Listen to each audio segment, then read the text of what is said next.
Hey guys, so I am back with this highly requested video, basically how I go from this hot mess of a hairdo to this sleek, straight look. This is how I flat iron my hair.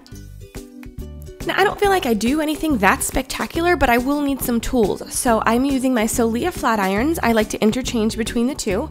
I always suggest using a professional quality hair dryer, and then a round brush with boar bristles, and then some optional tools like a tension comb and a tension brush. Now, since I will be using high heat, I also need a good serum heat protector and then some hair clips.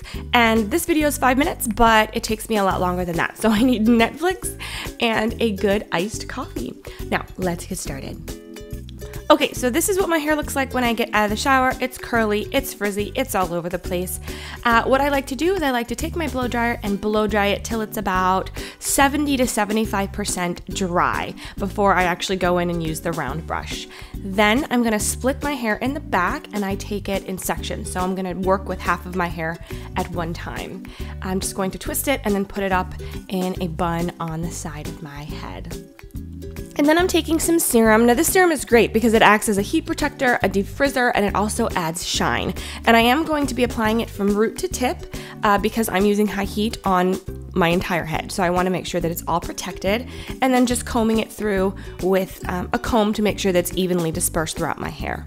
And then I'm gonna split my hair into sections and dry it that way. I have a lot of hair, so it usually takes about 4 sections per side.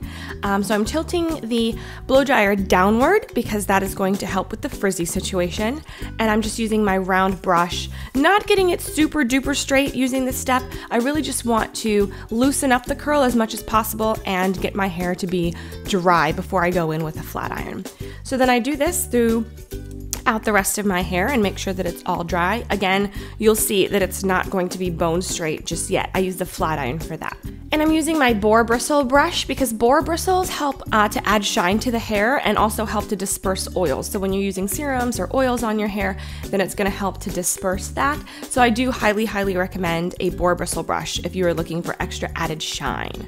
Okay, so once everything is done, I'm just gonna twist it and put it into a side bun once again, and then I will move on to the other side of my hair. So just repeating the steps, adding the serum, making sure it's evenly dispersed, combing it through, and then going back in with the hairdryer section by section to make sure that my hair is completely dry.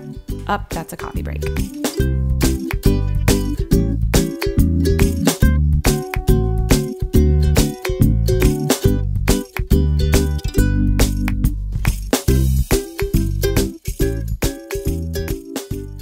Okay, so once that side of my hair is done being blow dried, I'm gonna go back to the first side and I'm gonna let it loose. And then I'm going to take maybe like 2-inch sections, and then I'm actually gonna split the 2 inches into like 1-inch sections. So this is why it does take quite a bit. So I take my flat iron, I like to go in with my 1-inch flat iron first, go through the roots, and then I drag that down. But I wanna make sure that my roots are as straight as possible. So there you could see that I was using the tension comb, and now I'm using the tension brush. So basically I just take the tension tool, whether comb or brush, and use that to follow the flat iron down the shaft of my hair. And then I'm gonna do the same thing. So I'm gonna show you once again, start at the roots, and then I will make sure that part is straight, and then I will go downwards following it with the tension tool. Here I'm using a boar bristle tension brush. Now, I like using the tension tools because I feel like it makes the process go by a lot faster. It's ceramic, and so it holds in some of the heat, and so I'm not having to use the flat iron to go over my hair as much when I'm using the brush. Okay, so I just sped it up so that you guys wouldn't be watching it for hours and hours on end. And then once I'm done, I'm here just on the last section of my hair using a different flat iron. I don't know why I switched between the two, but that's pretty much what it looks like once it's all done. Okay, so I've moved on to the other half of my head and repeating all of the steps that I talked about. So just taking little 1.5 inch sections, using the flat iron, and then using the tension brush or the tension comb to follow that through, and then I'm pretty much done. This is the last section on that side. Again, using a different flat iron and my tension brush and making it all straight. And once I'm finished, this is what it looks like. So again, I don't feel like I do anything special when it comes to flat ironing my hair, but since it was so highly requested, I thought I would film it for you guys. I hope that was helpful, and I'll see you guys next time. Take care. For more tips, visit www.dazzlediaries.com.